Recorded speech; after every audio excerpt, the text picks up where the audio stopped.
Hey, welcome to Cody the Car Guy. We've got a 95 Jeep here. It's one of the Wranglers, and it's got the 2.5 in it. One of the problems it was having is it had a weird oil leak. As you see, it made a nice mess down below. It came from everywhere. You can see it's up on the frame. Now, it was not coming down in between where the transmission and the motor is. Now if you have an oil leak that's coming straight down right there, that would be your rear main seal. Now there's oil everywhere, but it's also coming from up front. Now, one of the first things of course you want to check is make sure your oil filter is tight. Now, as you see, the oil filter is right there below, well, to the left of the distributor and right beside the motor mount. Now if that's tight, and as you see, the oil is more concentrated up above, that's why it's definitely not like where your rear main seal was, and it's not really coming out where your valve cover is. So as you see, the next thing you want to look for is come right here to the side, and right here is your actual oil sending unit, and they're very common to go bad, especially on the Dodges. This is the long version of it. Let me start it up and I'll show you what to look for. As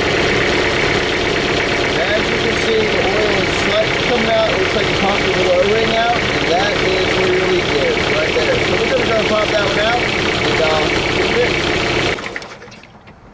fixed. And as you see, the leak stopped right there as we turned it off. There's two versions of this sensor. There's a long one and a short one. And this one is the long one right here, which is a S4133.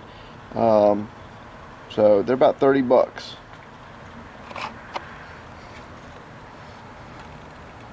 Yep, that's the part number right there. So this is it. Just make sure if you see the long one, that's that one. And if not, the other one is a little bit shorter. It's about right here, and they'll say it comes with a light. So that's the two differences, the two sensors you got to look up. And one of them's like 21 bucks, one's like 27, so just under 30 bucks. 30 bucks a tax area kind of thing. So anyways, let's go ahead and get this changed out. Alright, pretty much first thing you want to do is come in here and unplug it, and this right at the top of this is saturated with oil, so everything on the inside of that has gone bad. Now, one of the things that I use, there's a special socket for it. I use a 27mm 12-point right there. Literally comes straight down and it will go right up on top. Alright, at that point, ratchet it off.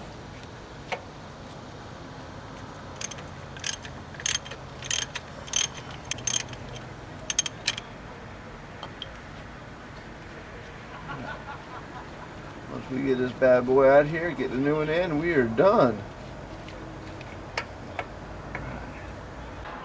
Now this is the bad one right here. You can see where the housing had broke. It pushed the O-ring out. But at the same time, it was also coming up through the top right here. So it has just failed all the way around. So it's time to get the new one in there.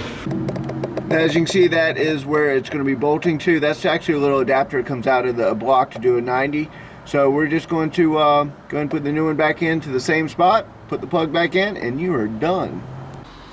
Now for this, I'll go ahead and just use my finger to help hold it and guide it down there. Or you can actually stick it down there and feed it through your first time.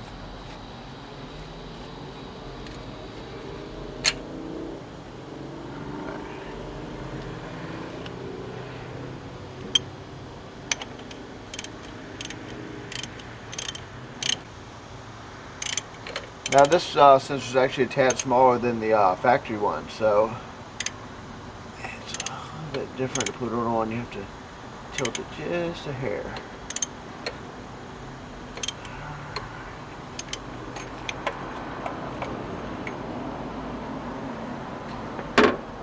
Now at this point, the sensor's back in the vehicle. All you gotta do is plug it back in. Alright, with it plugged back in, we'll go ahead and fire it back up and check it out. Now there's no more leaks, but there was so much oil up in your plug, it's actually dripping down a little bit onto the new sensor, but it is not leaking. So that's just residual, that's just how much oil was actually up in the plug. Now as you saw, there was no more oil leaks coming down off of the block, so sensor was the problem. We had a little bit of residual up in the plug and stuff like that that was dripping down after we changed it out. So we'll wipe that back off. But other than that, that is your oil leak repaired on this. One of the other things too that can give you a little bit of a telltale sign is if your oil, your gauge inside starts acting up. Usually they'll act up a little bit just before they fail, but not always. So anyways, I hope that helps you guys, and I'll catch you on the next one.